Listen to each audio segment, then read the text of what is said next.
नमस्कार दोस्तों, आपका इस चैनल में फिर से एक बार स्वागत एवं अभिनंदन है।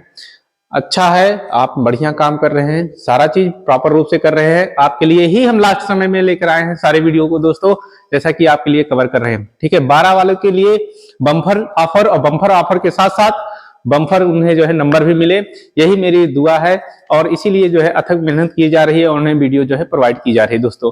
और भी जो है 12 में नहीं है, उनके भी लाइफ में ये वीडियो सारे यूज होने वाले हैं। ठीक है, अदर क्लास में है फिर भी यूज होने वाले हैं। क्लास 11 के हों या जो है बायोलॉजी लिए हों, बायोलॉजी किसी भी क्लास के लिए हों, तो उन्हें ये वीडियो बहुत हेल्पफुल होने वाला है, क्योंकि इसके माध्यम से एक चैप्टर को कवर किया जा रहा है, एक यूनिट को कवर किया जा रहा है दोस्तों, जो आपको जो है अच्छे नंबर दिलाए। ठीक है, सभी में आते हैं, कहीं ऐसा नहीं है जहां पे ये नहीं आते हैं। तो दोस्तों, इससे पहले वीडियो में आपने देखा, समझा, ठीक है, जैव अणुओं के बारे में और उनके भागों के बारे में। अब एक एक करके हम जो है सीखना शुरू करेंगे। चलिए देखते हैं और अच्छा काम करते हैं। आप लोग भी अच्छा करिए। पहले अगर जितने लोग हैं कॉपी पेन निकालिए और फिर दूसरा काम करिए, आप वीडियो में एकाग्र होइए, अपने को जो है एक अथक मेहनत के रूप में या अच्छे विद्यार्थी के रूप में जो है अपने को प्रिपेयर करिए, मेंटलिटी को सेट करिए। ठीक है, चैनल को भी थोड़ा सा प्रोग्रेस कराइए दोस्तों। आप सिर्फ एक एक लोग 5-5 लोग को सब्सक्राइब कराएंगे बस, और कुछ नहीं। और कुछ नहीं मांगा जा रहा दोस्तों आपसे, जिसमें आपसे 1 रुपए की भी जो है कुछ नहीं काम कराया जा रहा है। आपसे थोड़ा सा जो है मेहनत करवाई जा रही है, आपकी उंगलियों को कष्ट देना है। ठीक है, 5 लोगों को जो है क्या करना है, सब्सक्राइब कराना है। चलिए हम देखते हैं, अपने अगले पॉइंट को कवर करते हैं। कार्बोहाइड्रेट दोस्तों, कार्बोहाइड्रेट्स।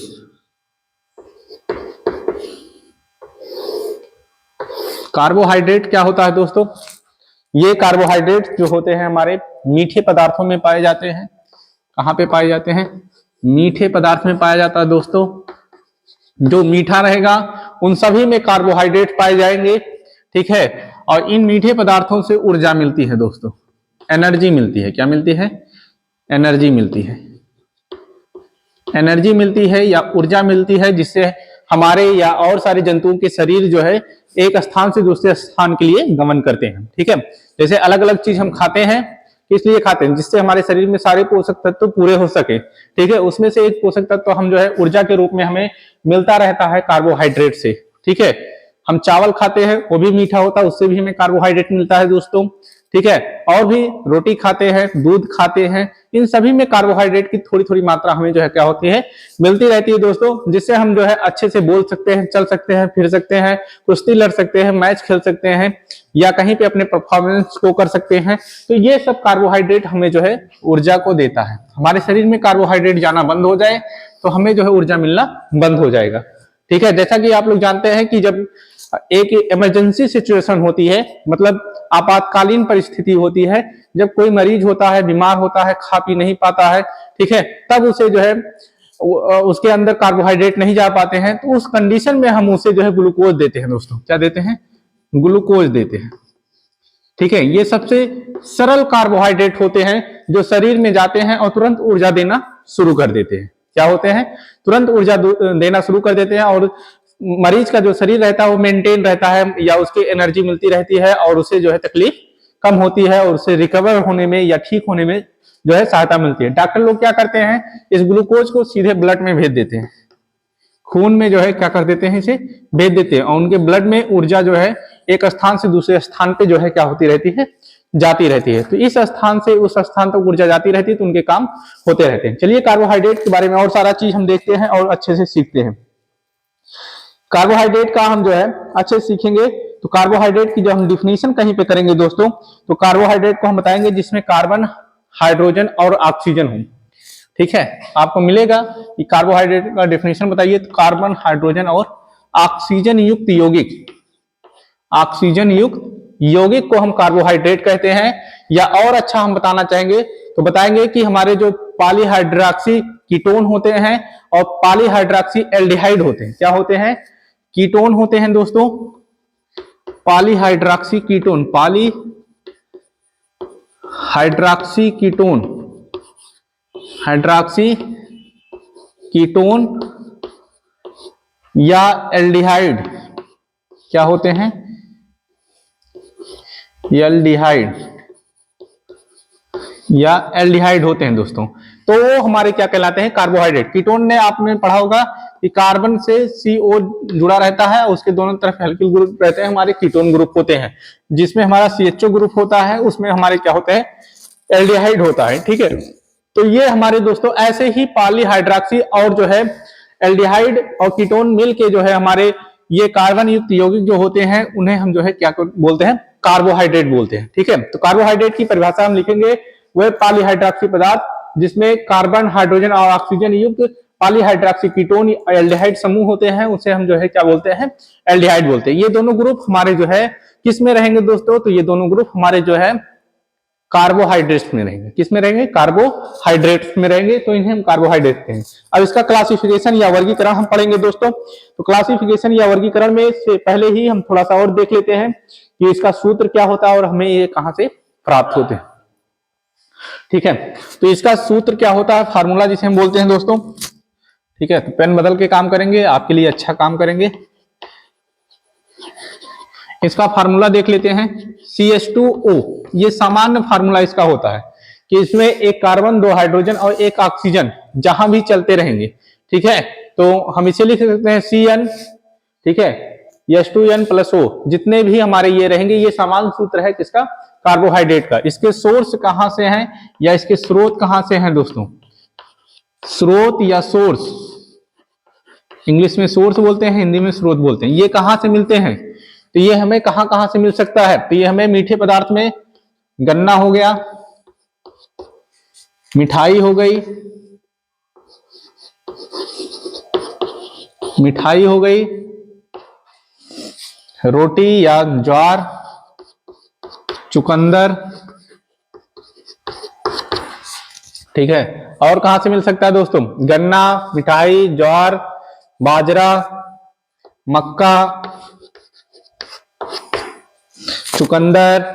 ठीक है, इत्यादि चीजों से ये हमें जो है कार्बोहाइड्रेट क्या हो सकते हैं, मिल सकते हैं। तो कार्बोहाइड्रेट मीठे पदार्थों से मिलते हैं दोस्तों। ठीक है, फार्मूला ये हो गया। और ये कहां से मिलेंगे, गन्ना, मिठाई, ज्वार, चुकंदर और मक्का इत्यादि चीजों से हमें जो है ये कार्बोहाइड्रेट क्या होता रहेगा, मिलता रहेगा। ठीक है, चलिए अब इनका क्लासिफिकेशन अब करना शुरू करते हैं दोस्तों। इनका वर्गीकरण हम करना शुरू करते हैं, जिससे हर एक टॉपिक को अच्छे से हमारा क्लियर होता रहे। ठीक है, क्लासिफिकेशन करेंगे दोस्तों, और क्लासिफिकेशन में हम सारा चीज को सीखेंगे। ठीक है, क्लासिफिकेशन हम करते हैं कि क्लासिफिकेशन में हमारा क्या है और कैसे काम करना है।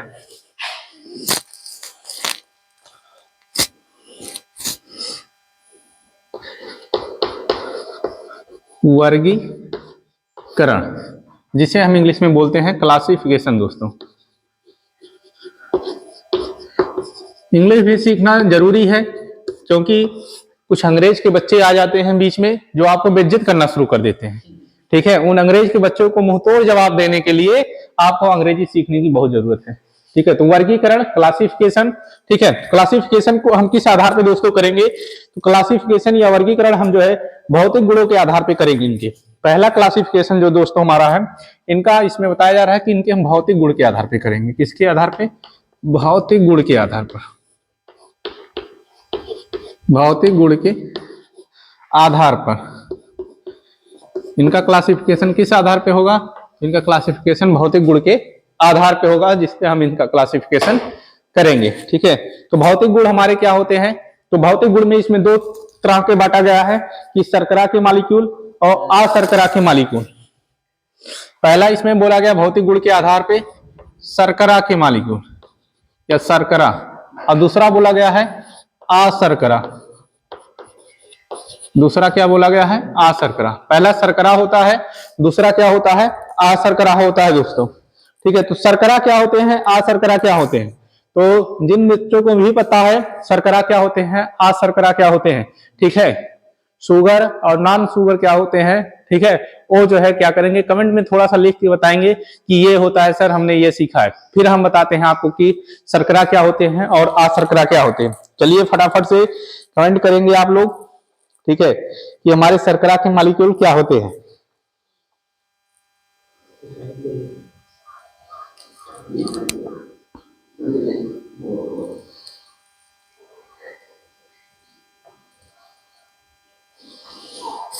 चलिए, ये शर्करा के मालिक्यूल क्या होते हैं दोस्तों, आपने सीखा, आपने कुछ बताया, जो भी बताया, ठीक है, तो आपने सीखा होगा, उसी के आधार पे अपना जो है क्या बताए होंगे। तो शर्करा के मालिक्यूल क्या होते हैं दोस्तों, हमारे शर्करा के मालिक्यूल क्रिस्टलीय होते हैं। क्या होते हैं?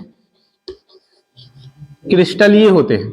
दूसरा पॉइंट, मीठे होते हैं। ठीक है, क्या होते हैं? मीठे होते हैं। तीसरा पॉइंट, जल में घुलनशील होते हैं। क्या होते हैं? जल में घुलनशील होते हैं।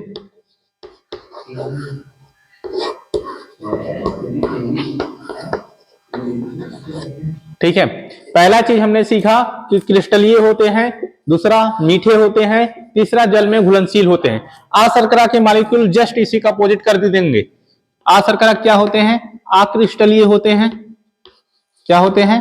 अक्रिस्टलीय होते हैं, मीठे नहीं होते हैं, मीठे नहीं होते हैं, और तीसरे पॉइंट इसमें जल में घुलनशील नहीं होते हैं। जल में घुलनशील नहीं होते। क्या नहीं होते? जल में घुलनशील नहीं होते। पहला मीठे नहीं होते हैं, दूसरा अक्रिस्टलीय होते हैं, और तीसरा जल में घुलनशील नहीं होते हैं। ठीक है, ये हमारे भौतिक गुण के आधार पे कार्बोहाइड्रेट का हो गया दोस्तों। तो वर्गीकरण दो हुआ, शर्करा, अशर्करा। शर्करा क्या होते हैं? क्रिस्टलीय होते हैं, मतलब ये छोटी छोटी इनकी संरचना रहेगी। ठीक है, क्रिस्टल जैसी, मीठे होंगे, जल में घुलनशील होंगे। ठीक है, और ये क्या होते हैं? हमारे अक्रिस्टलीय रहेंगी, इनकी कोई संरचना नहीं रहेगी, ये मीठे नहीं होंगे और ये जल में घुलनशील नहीं होंगे। ठीक है, एग्जाम्पल इसका हम देखेंगे दोस्तों। एग्जाम्पल क्या है इनका?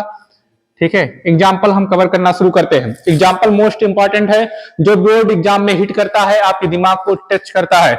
निम्न, ऐसे क्वेश्चन पूछेगा, निम्नलिखित में से शर्करा के मॉलिक्यूल हैं। ठीक है, तो जब आपको एग्जाम्पल पता रहेगा तब आप कर पाएंगे। या ऐसे पूछ लेगा, निम्नलिखित में से शर्करा के मॉलिक्यूल नहीं है। ठीक है, तो 3 एग्जाम्पल दिया रहेगा, एक उसमें दिया रहेगा। तो ऐसे क्वेश्चन करके बोर्ड एग्जाम में आता है। तब आप जब अच्छे से पढ़े रहेंगे तो बोर्ड एग्जाम भी आपके सामने धुर्रा हो जाएगा। धुर्रा मतलब धूल हो जाएगा, कुछ उसमें रहेगा नहीं। इसमें एग्जाम्पल में है ग्लूकोज, फ्रक्टोज, सुक्रोज। दोस्तों क्या है? ग्लूकोज, इंग्लिश लिख दे रहे हैं, कोई दिक्कत नहीं है। Fructose, sucrose. थोड़ी सी हैबिट इंग्लिश की बची हुई है, वही लिख दे रहे हैं दोस्तों आपके लिए, क्योंकि इंग्लिश पढ़ते पढ़ते, हिंदी पढ़ाते पढ़ाते सब उसी में मिलके जो है खिचड़ी हो गया है। तो आप खिचड़ी आपको देना है कि खाइए और स्वस्थ रहिए और मुस्कुराते रहिए। ठीक है, तो यहां से मुस्कुराने के साथ साथ शर्करा का हो गया ग्लूकोज, फ्रक्टोज और सुक्रोज। अक्रिस्टलीय शर्करा क्या हो जाएगा दोस्तों? तो अशर्करा के सारे एग्जांपल्स हम कवर करेंगे। तो अशर्करा के एग्जांपल हमारे क्या हो जाएंगे दोस्तों? Starch, cellulose, glycogen. क्या हो जाएंगे? स्टार्च, सेलुलोज और ग्लाइकोजन। इसका एग्जांपल दोस्तों हो जाएगा, example starch, cellulose, glycogen.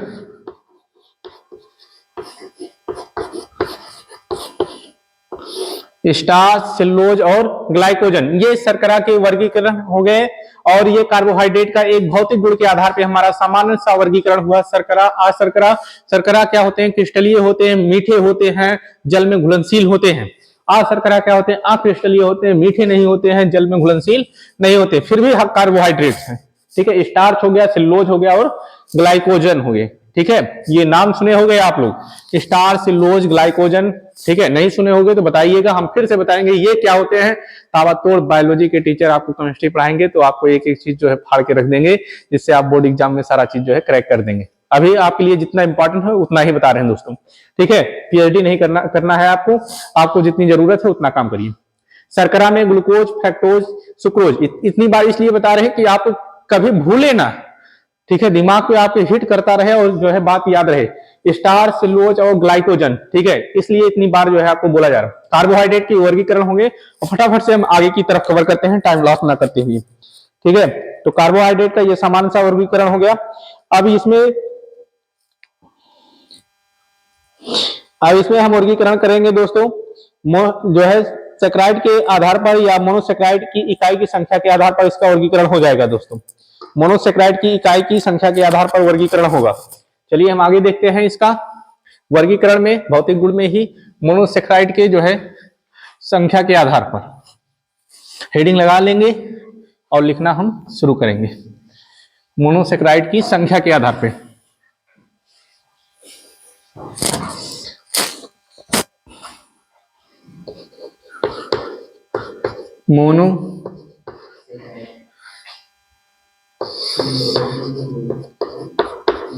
Monosaccharide की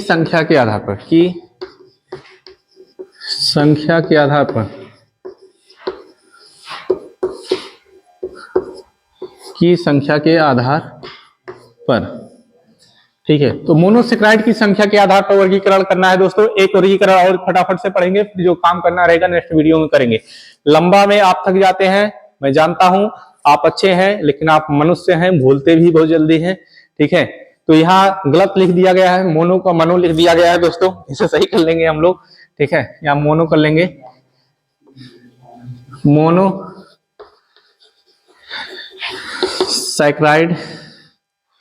की संख्या के आधार पर। ठीक है, मोनोसैकराइड की संख्या के आधार पे हम यहाँ वर्गीकरण अपना करेंगे। ठीक है, तो सारी मिस्टेक जो है देखते रहेंगे, क्योंकि मैं भी मनुष्य हूं और आपकी तरह ही मिस्टेक करता हूं। ठीक है, ठीक है, गलतियां इंसानों से होती हैं, गलतियां जो है करके सीख लेना जो है ये बुद्धिमान लोगों का काम होता है।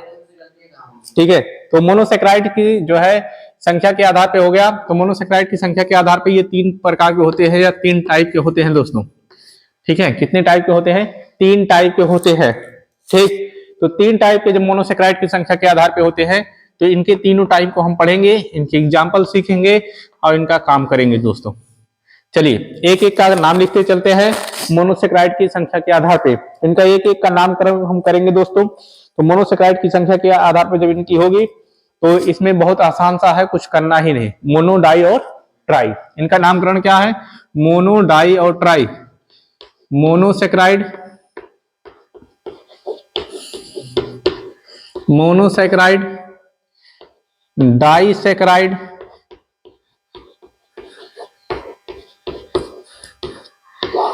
ट्राईसैकराइड, ट्राईसैकराइड। लास्ट समय है दोस्तों, अंत तक वीडियो देखिए, अच्छा काम करिए। मोनोसैकराइड, डाईसैकराइड और ट्राईसैकराइड। तो मोनोसैकराइड क्या होते हैं, डाईसैकराइड क्या होते हैं और ट्राईसैकराइड क्या होते हैं? चलिए एक एक चीज का अच्छे से क्लियर करते रहेंगे दोस्तों। तो इनका जल अपघटन नहीं होता है, ये सबसे सरल अणु होते हैं। कौन से सबसे सरल अणु होते हैं? हमारे मोनोसैकराइड जो होते हैं।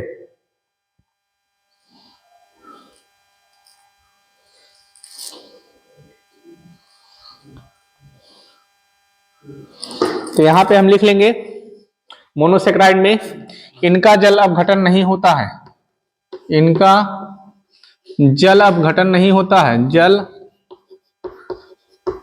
अपघटन नहीं होता है, इनका जल अपघटन नहीं होता है। ये सबसे सरल अणु होते हैं, ये सबसे सरल अणु होते हैं, सबसे सरल अणु होते हैं,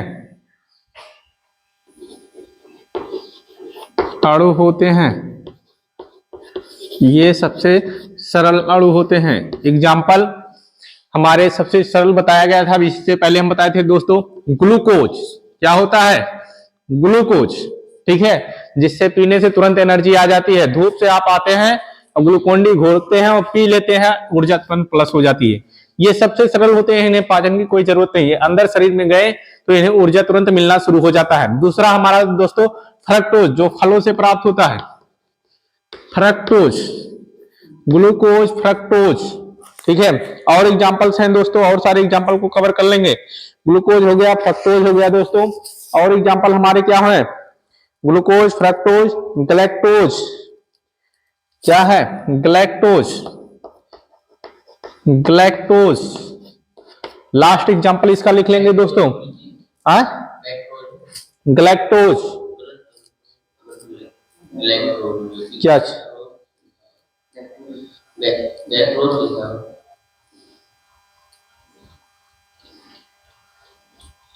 ग्लैक्टोज, ठीक है, यहाँ गलती हो रही, कुछ स्पेलिंग फॉल्ट हो रहा है, मेरा दिमाग लग रहा है काम करना कम कर दे रहा है। हटाओ यार, हिंदी बवाले खत्म करो।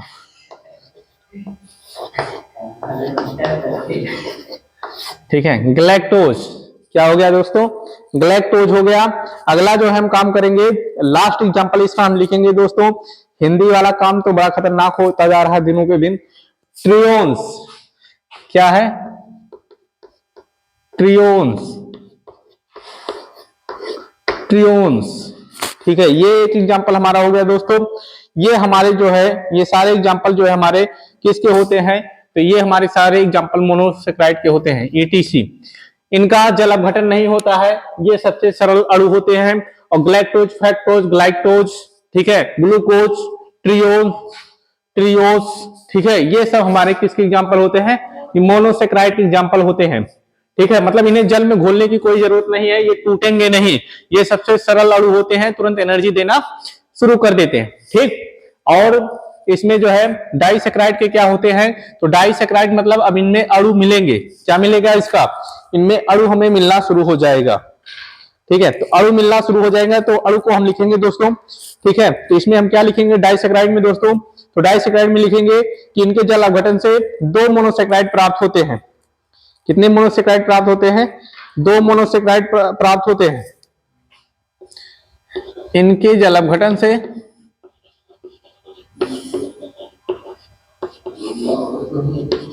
इनके जल अपघटन से 2 मोनोसेक्राइड प्राप्त होते हैं। कितने, 2 मोनोसेक्राइड प्राप्त होते हैं, 2 मोनोसेक्राइड प्राप्त होते हैं दोस्तों। हिंदी में भी लिख लेना है, प्राप्त होते हैं, पेन बदल के लिख रहे हैं, कोई मिलाना नहीं है। ठीक है, पीले पेन से दूसरे का है दोस्तों। इनके जल अपघटन से 2 मोनोसेक्राइड प्राप्त होते हैं, इनमें जल अपघटन नहीं होता क्योंकि ये सिंगल मोनोसेक्राइड के होते हैं और इनमें एक ही अणु होता है।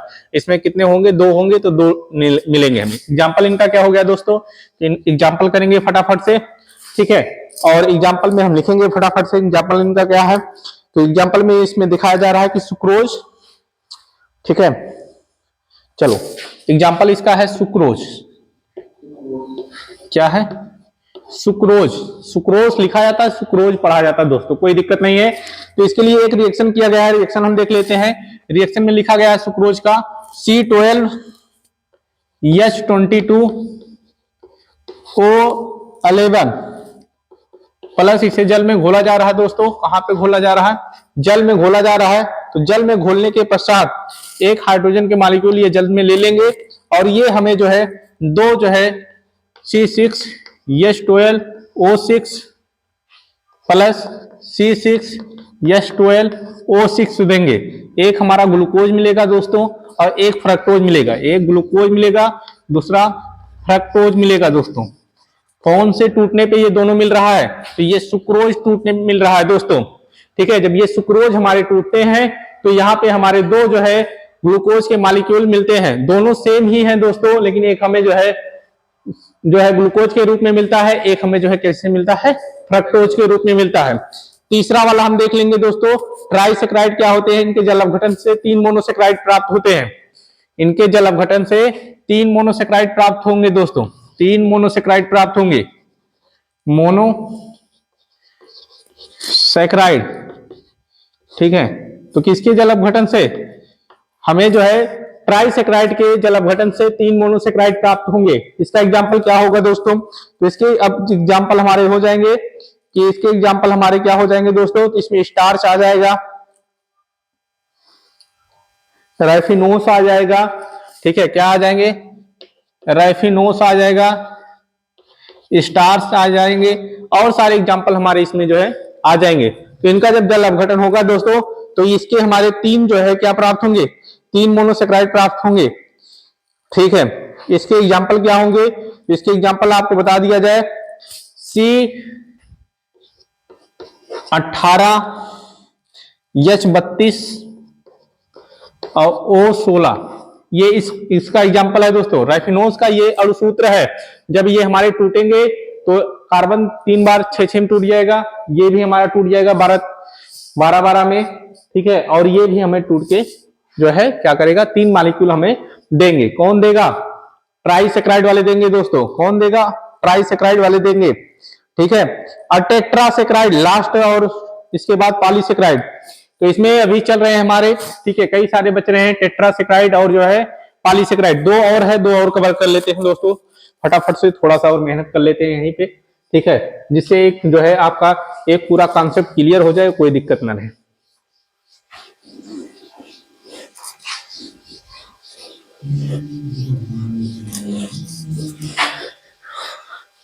जाके स्कूल, कॉलेज, बोर्ड एग्जाम सब जगह चिल्लाओ कि जो है बायोमॉलिक्यूल मुझसे ज्यादा कोई जानता नहीं, मुझसे आसान भाषा में कोई नहीं जानता। तो बायोमॉलिक्यूल में कार्बोहाइड्रेट पढ़े, ठीक है। कार्बोहाइड्रेट किसके आधार पे पढ़े दोस्तों?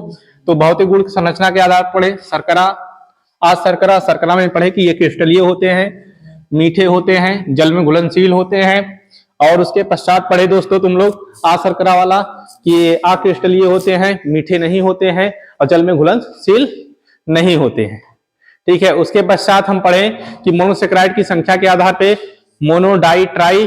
अब हम पढ़ेंगे टेट्रा और पॉली। क्या पढ़ेंगे? टेट्रा और पॉली।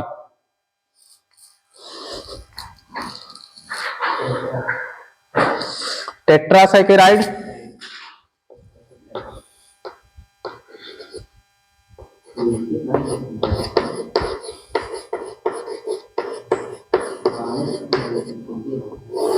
टेट्रासेक्राइड। इसके बाद हम पढ़ेंगे पॉलीसेक्राइड। तो इनके जल अपघटन से 4 मोनोसेक्राइड प्राप्त होते हैं दोस्तों, ठीक है। तो ये टेट्रा मतलब 4 होता है, और जब ये टूटेंगे तो 4 सेक्राइड प्राप्त होंगे। किसके टूटने से? तो टेट्रासेक्राइड के जल अपघटन से, ठीक है। यहां हम लिख दे रहे हैं दोस्तों, इनके जल अपघटन से, जल अपघटन से, इनके जल अपघटन से 4 मोनोसेक्राइड प्राप्त होते हैं। 4 मोनोसेक्राइड प्राप्त होते हैं। 4 मोनोसेक्राइड प्राप्त होते हैं। हिंदी आप लिख लेंगे, कोई दिक्कत नहीं है। 4 मोनोसेक्राइड प्राप्त होते हैं, ठीक है। एग्जाम्पल में इसमें लिख लेंगे दोस्तों। एग्जाम्पल क्या है? C24 H42 O21। इसका नाम है दोस्तों स्टैचियोन्स। यहां लिख दे रहे हैं स्टैचियोन्स, स्टैचियोन्स, ठीक है। स्टैचियोन्स, ओन्स कोई जो है प्रोनाउंसिएशन करता है, कोई स्टैचियोस बोलता है, ठीक है, कोई दिक्कत नहीं। इससे इनके टूटने से 4 सेक्राइड प्राप्त होते हैं, और ये टेट्रासेक्राइड होते हैं। ये स्वाद में मीठे नहीं होते दोस्तों, ये भी जान लेना है कि ये मीठे नहीं होते हैं, मीठे नहीं होते हैं। लास्ट देख लेंगे पॉलीसेक्राइड। लास्ट है पॉलीसेक्राइड।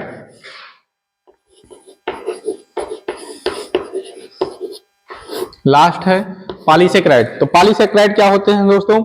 इनके जल अपघटन से 10 से अधिक प्राप्त होते हैं। क्या 10 से अधिक प्राप्त होते हैं?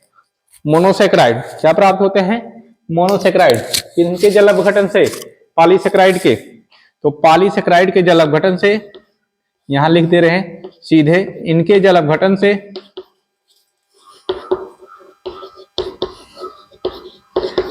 10 से अधिक, 10 से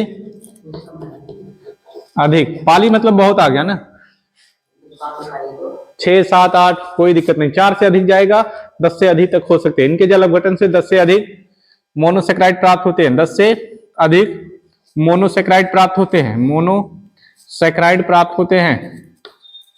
चलो हिंदी लिख दे रहे हैं दोस्तों, कोई दिक्कत नहीं। मोनोसेक्राइड प्राप्त होते हैं।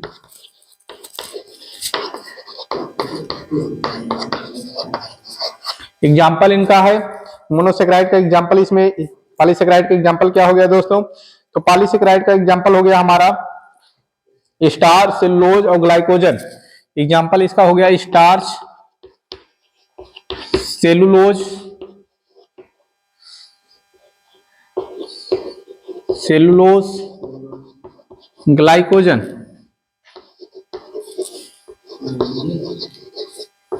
ठीक है, ये हमारे जो है पॉलीसेकेराइड हो गए। इसमें 10 से अधिक शर्करा के मॉलिक्यूल प्राप्त होते हैं। इसमें कहा जा रहा है कि हमारे जो है मोनोसेक्राइड के बाद से जो भी शुरू होते हैं उन्हें हम ओलिगोसेक्राइड बोलते हैं। एग्जांपल में हम यहाँ नोट पॉइंट पे कर लेंगे कि मोनोसेक्राइड के बाद के जो भी होते हैं उसे ओलिगोसेक्राइड में गिनती करते हैं। जैसे डाई, ट्राई, टेट्रा और पॉलीसेक्राइड को हम ओलिगोसेक्राइड बोलते हैं। ठीक है, ओलिगोसेक्राइड मतलब हो गया कि इसमें जो है एक से अधिक जो है हमारे मोनोसेक्राइड पाए जाते हैं, उसे हम ओलिगोसेक्राइड बोलते हैं। और ओलिगोसेक्राइड कैसे होते हैं? ये रंगहीन होते हैं, क्रिस्टलीय ठोस होते हैं और स्वाद में मीठे एवं जल में घुलनशील होते हैं। ठीक है, ये रंगहीन होंगे, क्रिस्टलीय होंगे, स्वाद में जो है मीठे होंगे। ठीक है, और ये सब हमारे कैसे होंगे? ओलिगोसेक्राइड। जबकि स्टार्च और सेलुलोज और ग्लाइकोजन ये हमारे स्वाद में मीठे नहीं होते हैं। ठीक है, बहुत कम मीठे होते हैं। अब इसके बाद और भी सारी चीज है। अपचायक प्रकृति के आधार पर इसका वर्गीकरण किया गया है दोस्तों। तो अब तक हम जो है भौतिक गुण के आधार पर किए थे, अब इसी का अपचायक प्रकृति के आधार पर किया गया है। तो अगले वीडियो को आप वेट करिए, आपको अगले वीडियो में और सारी चीजों को अच्छे से क्लियर किया जाएगा। इतना अपने कॉपी में नोट करिए। धन्यवाद।